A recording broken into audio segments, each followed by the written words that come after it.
Hello friends, welcome to channel mister வாதி. இன்னைக்கு ரொம்ப முக்கியமான ஒரு டாபிக் தான் நம்ம பார்க்க போகிறோம். எல்ஜிபிடிக்யூ அப்படிங்கிற அந்த கம்யூனிட்டி பற்றி, எஸ்பெஷலி ஹோமோசெக்சுவாலிட்டி பற்றி. ஆல்ரெடி திருநங்கைகள் டிரான்ஸ்ஜெண்டர் பற்றி நான் ஆல்ரெடி ஒரு வீடியோ போட்டிருக்கேன். ஸோ அந்த வீடியோ லிங்க் வந்து டிஸ்கிரிப்ஷனில் போட்டிருக்கேன். நீங்கள் மறக்காம பாருங்கள். அவங்களோட ஹிஸ்ட்ரி பற்றி நீங்கள் கண்டிப்பாக தெரிஞ்சுக்கணும். ரீசெண்டாக இப்போ ஜூன் மந்தில் போன மாதம் வந்து ப்ரைட் மந்த் அப்படின்னு சொல்லிட்டு உலகம் முழுக்க எல்ஜிபிடி கம்யூனிட்டி அந்த மக்கள் சார்பாக வந்து செலிப்ரேட் பண்ணதை நீங்கள் நிறைய நியூஸில் பார்த்துருக்கலாம். ஸோ அதில் வந்து ஹோமோசெக்சுவல்ஸ் பற்றி தான் வந்து இந்த வீடியோவில் பார்க்க போகிறோம். இன்னைக்கு வந்து ஹோமோசெக்சுவல்ஸ் மொத்தமாக அந்த எல்ஜிபிடி கம்யூனிட்டி பற்றி அவங்க வந்து ஒரு ஆக்வர்டான பீப்புள், அவங்களாம் வந்து இயற்கைக்கு எதிரானவங்க அப்படிங்கிற மாதிரியான நிறையா எதிர்ப்புகளும் அவங்களுக்கு அவங்கள எதிர்த்து நிறைய பேசுகிற மாதிரி இந்த மாதிரி கிரிட்டிசிசம் இல்லை ஹார்ஷ் கிரிட்டிசிசம் நம்ம பார்க்க முடியுது. பட் அந்த ஹிஸ்ட்ரி என்னன்னே தெரியாமல் நிறைய பேர் இன்னும் இருக்காங்க. அதை பற்றி ஒரு அவேர்னஸ் இல்லாட்டி அது என்ன அப்படிங்கிறத நீங்கள் வந்து கண்டிப்பாக யூ ஷுட் நோ அப்படிங்கிற அந்த பாயிண்ட் ஆஃப் வியூவில் வந்து இந்த வீடியோ நான் எடுத்திருக்கேன். இதில் வந்து பார்த்தீங்கன்னா அந்த காலத்தில் வந்து ஏன்ஷியன்ட் டைம்ஸ், அதாவது 1500 வருஷத்துக்கு முன்னாடியே பார்த்தீங்கன்னா கே லெஸ்பியன் அப்படிங்கிற அந்த ஓரின சேர்க்கை வந்து மக்கள் நிறைய பேர் இருந்திருக்காங்க. ரொம்ப நார்மலாக அவங்க இருந்திருக்காங்க. மரியாதைக்குரிய இடத்துலையும் அவங்கள வந்து ரெஸ்பெக்ட்ஃபுல்லாக வந்து இருந்திருக்காங்க. ரொம்ப இப்போ வந்து கிரீஸ், ரோம், ஜப்பான் இந்த மாதிரி எல்லா நாடுகளையும் ஈவன் இந்தியாலையும் கூட பார்த்தீங்கன்னா டிரான்ஸ்ஜெண்டராக இருக்கட்டும், ஹோமோசெக்சுவல் ரொம்ப ரொம்ப ரொம்ப ரொம்ப நார்மல் பீப்புளாக தான் வந்திருக்காங்க. இன்னைக்கு தான் வந்து அவங்களுக்கு எதிரான ஒரு காழ்ப்புணர்ச்சி, வன்மம் எல்லாம் வந்து இன்னைக்கு ரொம்ப பார்க்க முடியுது. ஸோ சேம் செக்ஸ் ரிலேஷன்ஷிப் பார்த்தீங்கன்னா ராமாயணா, மகாபாரதா, அர்த்தசாஸ்திரா, அதுக்கப்புறம் கஜுராஹோ டெம்பிள்ஸ், நிறைய 1000 வருஷங்களுக்கு பழமையான நிறைய கோயில்கள் இருக்கிற சிற்பங்களையும் பார்த்தீங்கன்னா கே லெஸ்பியன் பற்றியான அந்த ஸ்கல்ப்சர்ஸ் எல்லாம் நீங்கள் வந்து பார்க்கலாம். ஸோ எல்ஜிபிடிக்கு அப்படிங்கிறது வந்து ஒரு 1000 வருஷத்துக்கு முன்னாடி இருந்தே இருக்குது. அது ஒன்றும் இப்போ புதுசாக நேற்று முளைச்ச காலம் மாதிரி ஒரு சப்ஜெக்டோ கண்டென்ட்டோ கிடையாது. அந்த ஹிஸ்ட்ரி பேர் வந்து நிறைய பேருக்கு தெரியாமல் இருக்குது. ஸோ இந்த வீடியோ வந்து அதை பற்றி தான் நம்ம கொஞ்சம் அவேர்னஸாக பார்க்க போகிறோம். த்ரூ சயின்டிஃபிக் லென்ஸ், ஒரு அறிவியல் அதோடைய பார்வையிலேருந்து எல்ஜிபிடிக்கோ ஒரு ஹோமோசெக்சுவல் என்னங்க அப்படின்னு பற்றி டிஃப்ரெண்ட்டாக வேற ஒரு வீடியோ புதுசாக நான் போடுறேன். பட் இது வந்து பார்த்தீங்கன்னா ஒரு பால் உறவு சில விவாதங்கள் அப்படின்னு சொல்லிட்டு ஒரு புக்கு நான் படித்தேன் ரீசெண்டாக. ஜெயமோகன் அவருடைய புத்தகம். இது என்ன பார்த்தீங்கன்னா it's a compilation of letters. அதாவது ஜெயமோகனுக்கு வந்து ஹோமோசெக்சுவல்ஸ் வந்து அவங்க வந்து எழுதின லெட்டர்ஸ் வந்து கம்பைல் பண்ண ஒரு புத்தகம் தான். இவரோட வெப்சைட்ல வந்து அவங்களுக்கு கடிதமாக வந்தது வந்து இவர் வந்து அதுக்கு ரெஸ்பாண்ட் பண்ணியிருப்பாரு. ஸோ இன்னைக்கு வந்து ஹோமோசெக்சுவல்ஸ்க்கு வந்து ஒரு சோஷியல் ஸ்டிக்மா இருக்கு, ஒரு நெகட்டிவ் பெர்செப்ஷன் இருக்கு. ஸோ அது எல்லாத்துக்கும் வந்து இவர் என்ன மாதிரி பதில் கொடுத்துருக்காரு அப்படிங்கிறத வந்துட்டு இந்த புக்கில் சொல்லப்பட்டிருக்கிற ஒரு முக்கியமான விஷயம். ஸோ இந்த புக்கை பற்றியும் அது உள்ள இருக்கிற கண்டென்ட்டை பற்றி தான் நம்ம வந்து பேச போகிறோம், எஸ்பெஷலி ஹோமோசெக்சுவல்ஸை பற்றி. ஒரு வருஷமா 2 வருஷத்துக்கு முன்னாடியே மம்மூட்டியோடைய காதல் த கோர் அப்படின்னு சொல்லிட்டு ஒரு மலையாள மூவி வந்து ரிலீஸ் ஆச்சு. நிறைய பேர் பார்த்துருப்பீங்க. பயங்கரமாக நிறைய கிரிட்டிக்ஸ் வந்து ரொம்பவே நிறைய பேர் பாராட்டினாங்க. ஹோமோசெக்சுவாலிட்டி பற்றி ரொம்ப ஜென்யூனான ஒரு வேலை வந்து அந்த மூவியை வந்து எடுத்திருக்கிறதுக்காக நிறைய பேர் அப்ரிஷியேட் பண்ணாங்க. ஸோ மம்மூட்டி வந்து மேத்யூ தேவதாஸ் அப்படிங்கிற கேரக்டர் பண்ணியிருப்பாரு. அவர் ஒரு ஹோமோசெக்சுவல். ஜோதிகாவும் அவங்க மகளோடையும் அவங்க வாழ்ந்துட்டு இருப்பாங்க. ஒரு ரிட்டையர்ட் பேங்க் மேனேஜர் அங்கே லோக்கல் பாடி வில்லேஜ் எலெக்ஷனில் வந்து அவர் நிற்பார். ஸோ இவங்க ஜோதிகா வந்து இந்த மாதிரி டிவோர்ஸ் அப்ளை பண்ணுவாங்க. அவங்க ஹோமோசெக்சுவல் அவங்களுக்கு தெரிஞ்சிடும். ஸோ கோர்ட் கேசஸ் அப்படின்னு போகும். அதுக்கப்புறம் தெரிய வரும் இவர் வந்து தங்கன் அப்படின்னு சொல்லிட்டு இவருடைய சைல்ட்ஹுட் ஃப்ரெண்டு கூட வந்து இவருக்கு அந்த ஹோமோசெக்சுவாலிட்டி அந்த இது இருந்திருக்கு. ஸோ அதை வந்து இவர் டினை பண்ணிகிட்டே இருப்பார். பட் கிளைமேக்ஸில் வந்து இவருக்கு டிவோர்ஸ் கிடச்சிதா, அவங்க 2 பேரும் ஒன்று சேர்ந்தாங்களா, என்ன மாதிரியான அப்படிங்கிறத வந்து ரெஸ்ட் ஆஃப் த ஸ்டோரி. உண்மையில ரொம்ப பியூட்டிஃபுல்லான மூவி, எனக்கு ரொம்பவே பிடிச்சிருந்துச்சு. ரொம்ப அழகாக காட்டியிருந்தாங்க.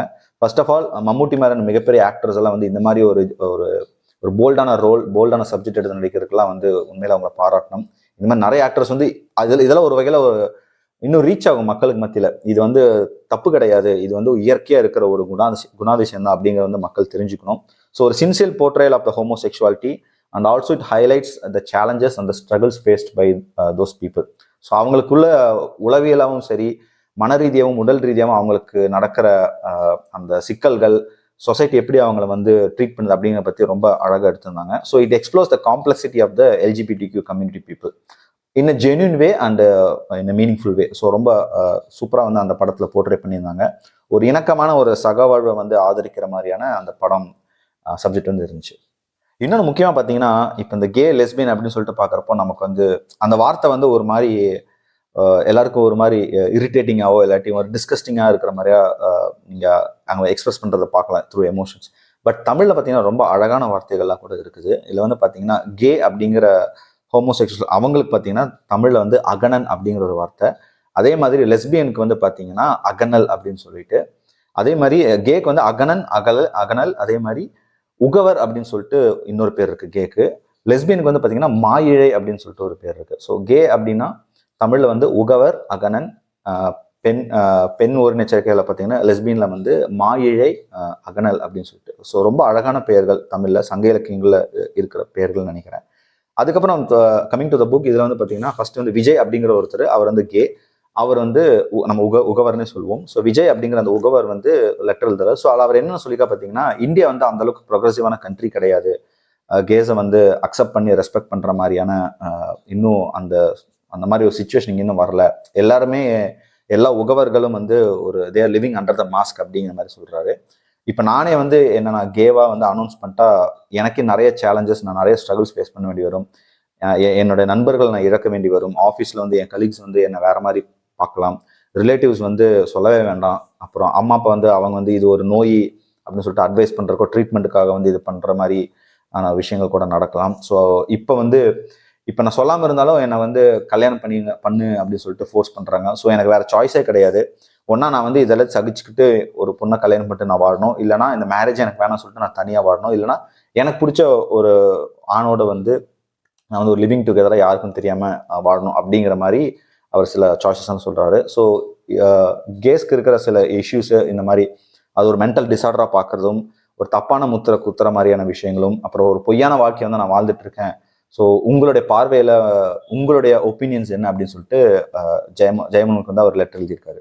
அதுக்கு ஜெயமனோட ரெஸ்பான்ஸ் பார்த்தீங்கன்னா நல்லா இருந்துச்சு. ஆக்சுவலாக அவர் ரொம்ப சூப்பராக, ரொம்ப ஒரு ப்ரொக்ரெசிவான தாட் வந்து இதில் இந்த புக் படிச்சப்போ எனக்கு தெரிஞ்சு. ஸோ இந்த ஃபர்ஸ்ட் எப்படி ஸ்டார்ட் பண்ணுறா பார்த்தீங்கன்னா, இந்த கல்ச்சர் ஆர் டிசிப்ளின், இந்த ஒழுக்கம் அப்படிங்கிற ஒரு விஷயம் வந்து பார்த்தீங்கன்னா இன்னைக்கு அது வந்து என்ன சொல்ற ரொம்ப ஹார்டாக வந்து அதை பிடிச்சிட்டு இருக்கிற சமூகம் வந்து பிடிச்சிட்டு இருக்கு. இப்படிதான் இருக்கணும், இப்படிதான் வாழணும் அப்படின்ட்டு.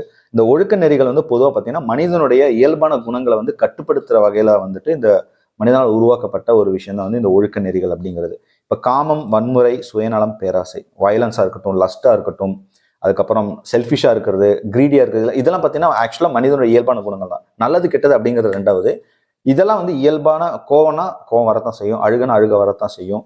ஒருத்தனுக்கு வந்து காமம் அதிகமாக இருக்கலாம், ஒருத்தன் வன்முறையை வந்து அதிகமாக ஈடுபாடு உள்ளவனாக இருப்பான். ஸோ இதெல்லாம் பார்த்தீங்கன்னா இயல்பான குணங்கள் தான். ஆனால் இதுக்கு ஒரு கட்டுப்படுத்துகிற விதம் வந்து சரி தவறு, இது தப்பு அப்படின்னு சொல்லிட்டு அதை பிரித்து அதுக்குன்னு சில ரூல்ஸ் எல்லாம் வந்து கொண்டு வந்ததான் வந்துட்டு சொசைட்டி அப்படி கொண்டு வந்துச்சு. ஸோ இந்த கலாச்சாரம் பண்பாடெல்லாம் பார்த்தீங்கன்னா குடும்பம்னா இப்படி இருக்கணும், கண்டிப்பாக குழந்தை இருக்கணும், தனி மனித ஒழுக்கம்லாம் இப்படி இருக்கணும் சொல்லிட்டு அப்படின்னு உருவாக்கப்பட்ட ஒரு கட்டமைப்பு தான். இந்த கலாச்சாரம் வந்து கண்டுபிடிச்ச முக்கியமான கருவி தான் இந்த ஒழுக்கம் அப்படிங்கிற ஒரு விஷயம். ஆனால் இந்த ஒழுக்கம் பார்த்தீங்கன்னா ஒவ்வொரு காலகட்டத்துக்கும் மாறிக்கிட்டே இருக்கும். 100 வருஷத்துக்கு முன்னாடி ஒரு ஒழுக்க நெறின்னு சொன்ன விஷயம் வந்து இன்னைக்கு வந்து இருக்கவே இருக்கு. It doesn't exist at all அப்படிங்கிற மாதிரி கூட இருக்கும். ஸோ யூரோப்பியன்ஸ் தான் வந்து ஐரோப்பியர் காலத்தில் வந்து இந்த பாலியல் கட்டுப்பாடு, செக்ஷுவல் ரிலேட்டடாக வந்து அந்த கண்ட்ரோலிங் ஆப்ரேஷன்ஸ் எல்லாம் வந்து பார்த்தீங்கன்னா அவங்க தான் வந்து கொண்டு வந்தது. இன்னொன்று 2 பாயிண்ட் வந்து ரொம்ப சூப்பராக சொன்னது, ஃபியூடலிசம் அண்ட் கேபிட்டலிசம். ஃபியூடலிசம் அப்படின்னா நிலப்பிரபுத்துவம், கேபிட்டலிசம்னா முதலாளித்துவம். இந்த ஃபியூடலிசம் பார்த்தீங்கன்னா மனிதனுடைய பொதுத்தன்மையை வந்து பேசுது.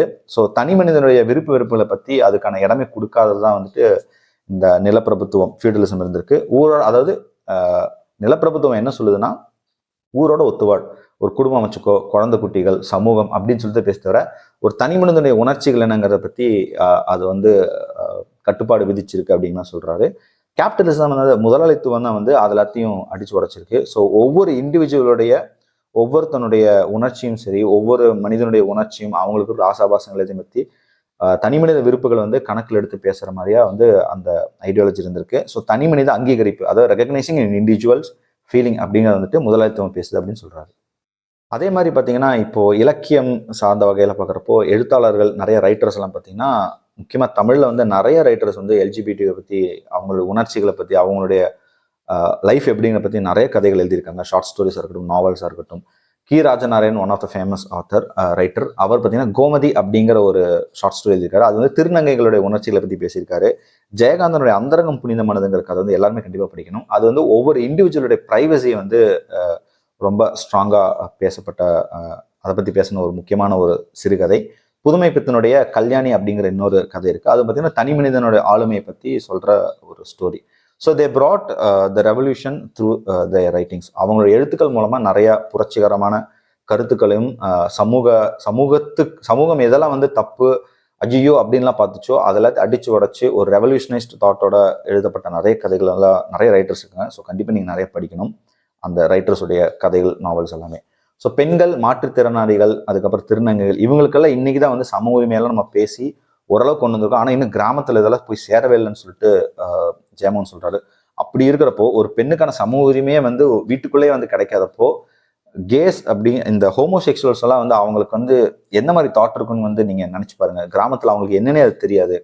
அது வந்து அவங்களால அக்செப்ட் பண்ணிக்கவே முடியாது. It's hard to accept for them அப்படிங்கிறது வந்து ரொம்ப முக்கியமான விஷயம். ஸோ சமூக மாற்றங்கள் பொறுத்த வரைக்கும் சொசைட்டியில் நடக்கிற சேஞ்சஸ் எல்லாம் பார்த்தீங்கன்னா அவர் என்ன சொல்லலாம், படிப்படியாக தான் நடக்கும். ரொம்ப ஸ்லோ அண்ட் ஸ்டெடியாக தான் நடக்கும். அதுக்கான போராட்டங்களும் அதுக்கான மன வலிமை வந்து கண்டிப்பாக இருக்கணும். மெதுவாக தான் நடக்கும் அப்படின்னு தான் சொல்றாரு. எல்லாமே அப்படிதான் நடந்திருக்கு. ஏன்னா மாற்றம் அப்படிங்கிறது பார்த்தீங்கன்னா இது ஒரு ரொம்ப ப்ராக்டிக்கலான ஒரு பாயிண்ட் அவர் சொல்றது. பல மனிதர்களுடைய சிந்தனை, உணர்ச்சி, பழக்க வழக்கத்துடைய தொடர்புடையது தான் வந்துட்டு இந்த மாற்றம் அப்படிங்கிறது. ஒரு விஷயத்தை நீங்க வந்து பேசுறீங்க அப்படின்னா அது வந்து எல்லாருமே அக்செப்ட் பண்ணிக்கணுங்கிறது வாய்ப்பே கிடையாது. இருந்தாலும் அது வந்து சரின்னு சொல்லிட்டு கொஞ்சம் கொஞ்சமா அந்த சமூக மாற்றம் அடையக்கு கொஞ்சம் காலமாகும். அதை சமூக மாற்றமேங்கிறது இந்த பல மனிதர்களுடைய உணர்ச்சிகளும் அவங்க சிந்தனைகளும் ஒன்று சேர்ந்தது தான். எல்லாருமே ஒரே மாதிரி இன்லைனா திங்க் பண்றப்பதான் வந்து அந்த மாற்றம் நடக்கும் அப்படின்னு சொல்றது.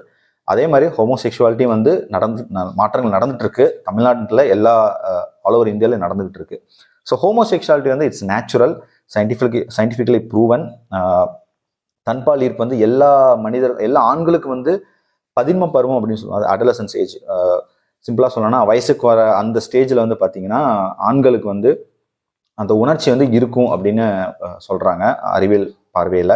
ஸோ ஒரு உணர்வு வந்து அந்த உணர்வு வந்துட்டு போகும். அவனுக்கு ஏன் அப்படி வந்துச்சுன்னு தெரியுது. அவனுக்கு 15 வயசு 14 வயசு தான் இருக்கும். ஸோ அவனுக்கு ஏன் அந்த உணர்ச்சி வந்துட்டு போகுதுங்கிற அவனுக்கே தெரியுது. ஒருவேளை அந்த உணர்ச்சி வந்து இட்ஸ் கோயிங் டு ஸ்டே அப்படின்னா அது பிற்காலத்துல வந்து அது நீடிக்குது அப்படின்னா அதுதான் இயற்கையா வந்து அவனை வந்து ஹோமோசெக்சுவலா மாத்துறதுக்கான ஒரு அறிகுறி. ஸோ அது வந்து அவனை அடையாளமா மாறுது. அவனுடைய செக்ஷுவல் ஓரியன்டேஷன் வந்து இட் டிஃபைன்ஸ். ஸோ அவனை உணர்ச்சி தான் வந்து அவன் யார் அப்படிங்கிறத வந்துட்டு மாற்றுது. ஸோ இது வந்து யாரும் பிளான் பண்ணி நான் கேவா இருக்கணும் அப்படிங்கிறக்காக அதெல்லாம் அப்படி வராது. It's a feeling. அது எப்படி காமம் எப்படியோ அதே மாதிரி தான் அந்த ஃபீலிங்கும். ஸோ சேம் செக் அட்ராக்ஷன் வந்து it exist naturally in adolescents age அப்படின்னு சொல்லிட்டு ஜெயமோகன் சொல்றாரு.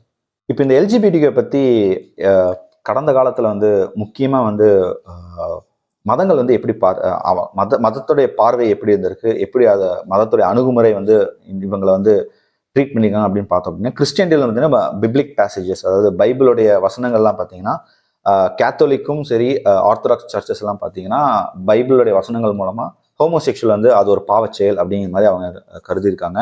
இஸ்லாமில் பார்த்தீங்கன்னா குரானும் சரி ஹதீத்தும் சரி எல்லாமே பார்த்தீங்கன்னா ஹோமோசெக்சுவல் ஆக்ட்ஸ் எல்லாமே பனிஷபிள் அப்படின்னு சொல்லியிருக்காங்க. ஹிந்து மதம் மட்டும்தான் கொஞ்சம் டிஃப்ரெண்டாக இருந்திருக்கு. இது நான் ஆக்சுவலாக புது இன்ஃபர்மேஷன் நான் கொஞ்சம் கேள்விப்பட்டிருக்கேன். பட் இதில் நிறைய இருந்திருக்குங்கிறது ஆச்சரியமா இருந்துச்சு இந்த புக்கில் படிச்சப்போ. ஹிந்துசம் வந்து it even celebrates diverse sexual orientation and gender identities.